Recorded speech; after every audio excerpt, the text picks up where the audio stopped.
Karaniwan mga brothers, gaya nga po nung sinabi ko sa inyo nung last Wednesday, 36 days ko winala yung ating mga piglets dahil kinapos ako nung isang araw. Dapat po 35 days. Sinabi ko po sa inyo maaaring 3 days or second day bago mag next week ay pwede nang maghihit yung ating mga alaga, yung mga breeders natin na pinanggalingan ng mga piglets po. So karaniwan, dapat maging very familiar tayo dun sa mga bahagi ng ating mga alagang breeders. For example, katulad nito ni Siamay, kung mapapansin nyo, ito yung kanyang, ito yung normal na bahagi ng hindi naglalandi na inahin. So kita nyo po, parang wala lang, oh. Ayan, ganyan lang po yan. Ayan, kahit po hindi, ayan. Pag hindi nakasum, ayan. Ano po niya, unlit lang. So, ganyan lang, yung normal na hindi talaga nag-hit yung ating alaga. Kasi pwede na si Siomay naman, na-AI na po yan 2 weeks ago. So, sa week na darating na to, alalaman natin kung siya magre-hit kasi na artificial insemination na po ni Siomay. So, dumako tayo kay Siopaw. Si Siopaw, mula nung Merkules, dahil Lunes ngayon, 5 days na siya ngayon. So kahapon napansin ko na meron ng changes po. So hindi normal yung kanyang yung kanyang bahagi.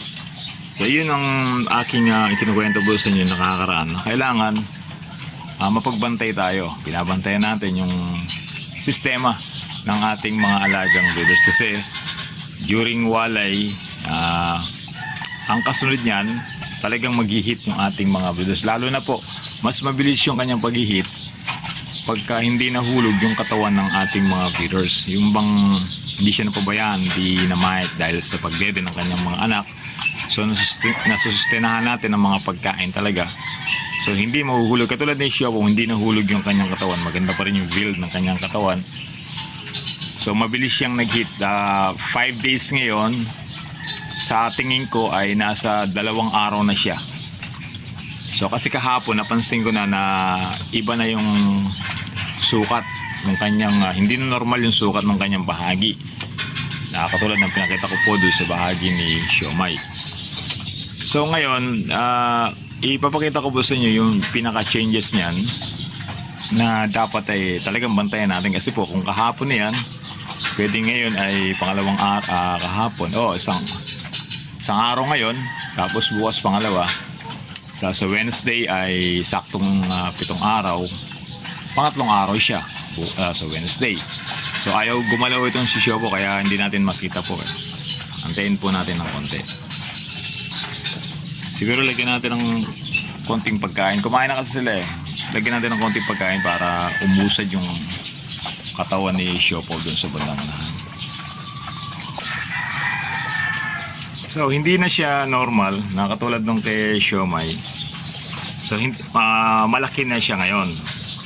Dahil nga gaya nga po na sinabi ko siya po ay kahapon napansin ko maaaring 1 or magdadalawang araw na siya ngayon. So bukas kailangan tingnan natin uli yan para makita natin kagad yung talagang natural na pagbabago ng kanyang bahagi na indikasyon na siya ay nag-hit na. So wag nating pababayaan na makalagpas yung mga ganitong sitwasyon kasi sayang po mga brothers.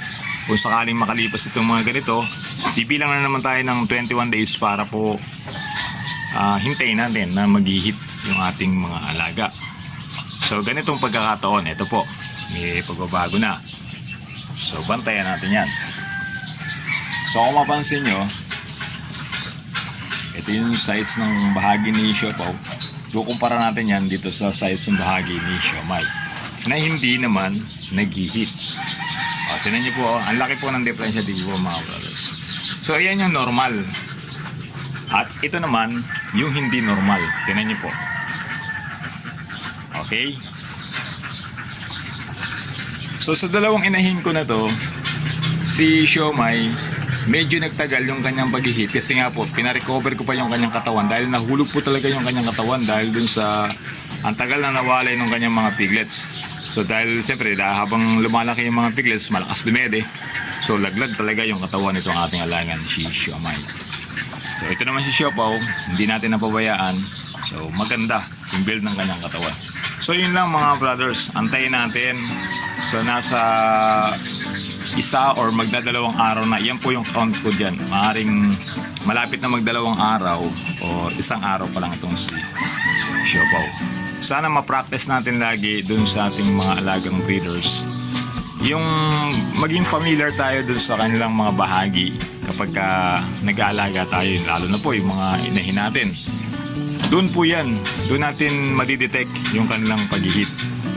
Doon sa kanilang bahagi, nagkakaroon po ng changes yan, namumula, namamaga, especially po mamamaga po. Yan ang dapat nating maaral na mabuti para hindi tayo nahihirapang mag-trace ng kanilang pag-hit po.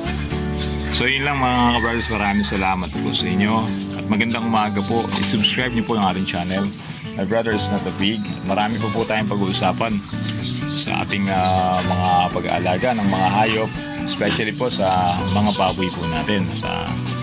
Salamat po sa inyo lahat. God bless po.